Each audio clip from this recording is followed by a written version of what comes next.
नमस्कार, मैं हूं Amod Shrivastava. Amazing thought, amazing message, amazing story की दिशा में एक कदम और आगे। आज एक अविश्वसनीय लेकिन सच्ची घटना। मध्य प्रदेश में आगर मालवा नाम का जिला है। वहां के न्यायालय में सन 1932 ईस्वी में श्री जय नारायण शर्मा नाम के वकील थे। उन्हें लोग आदर से बाप जी कहते थे। वकील साहब बड़े ही धार्मिक स्वभाव के थे और रोज प्रातःकाल उठकर स्नान करने के बाद स्थानीय बैजनाथ मंदिर में जाकर बड़ी देर तक पूजा व ध्यान किया करते थे और पूजा ध्यान करने के पश्चात ही वे सीधे कचहरी जाया करते थे। घटना के दिन बाप जी अर्थात वकील साहब का मन ध्यान में इतना लीन हो गया, वकील साहब का मन ईश्वर के ध्यान में इतना लीन हो गया कि उन्हें समय का कोई ध्यान ही नहीं रहा। और जब उनका ध्यान टूटा तब वे यह देखकर सन्न रह गए कि दिन के 3 बज गए। वे बहुत परेशान हो गए क्योंकि उस दिन उनका एक बहुत जरूरी केस बहस में लगा था और संबंधित जज बहुत ही कठोर स्वभाव के थे।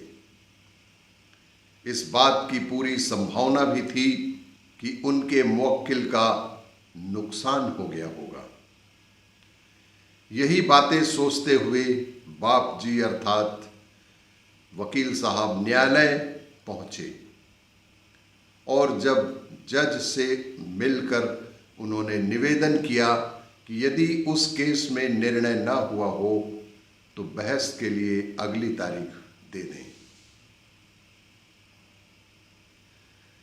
जज साहब ने आश्चर्य से कहा, यह क्या कह रहे हैं आप?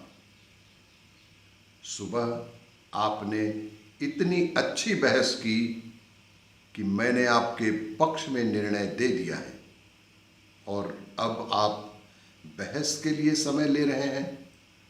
जज साहब को बहुत ही आश्चर्य हुआ कि वो इस तरह का व्यवहार क्यों कर रहे हैं। जब वकील साहब ने कहा कि मैं तो था ही नहीं, जब बाप जी ने कहा कि मैं तो था ही नहीं, तब जब जज साहब ने फाइल मंगवाकर उन्हें दिखाई, वकील साहब भी देखकर सन्न रह गए कि उनके हस्ताक्षर भी उस फाइल में बने थे। न्यायालय के कर्मचारियों, साथी वकीलों और स्वयं मुवक्किल ने भी बताया कि आप सुबह सुबह ही न्यायालय आ गए थे। मुवक्किल ने भी बताया कि साहब आप तो सुबह सुबह ही न्यायालय आ गए थे और अभी थोड़ी देर पहले ही तो आप यहां से निकल कर गए हैं। बाप जी की समझ में आ गया कि उनके रूप में कौन आया था। उन्होंने उसी दिन से संन्यास ले लिया और फिर कभी भी न्यायालय या अपने घर नहीं गए। और उसी दिन से उन्होंने संन्यास ले लिया और फिर कभी न्यायालय या अपने घर नहीं गए। इस घटना की चर्चा अभी भी आगर मालवा के निवासियों और विशेष रूप से वकीलों तथा न्यायालय से संबंध रखने वाले लोगों में आहे बगाहे होती ही रहती है। और न्यायालय परिसर में बाप जी की मूर्ति स्थापित कर दी गई है।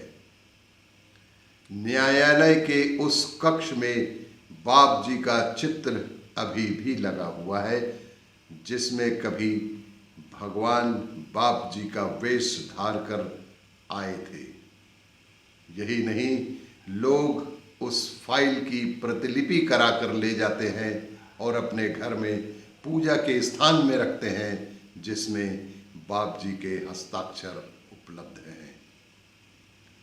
और भी इसी तरह की जानकारियों, कहानियों के लिए देखते रहिए मेरा वीडियो। लाइक करें, शेयर करें और सब्सक्राइब अवश्य करें। धन्यवाद।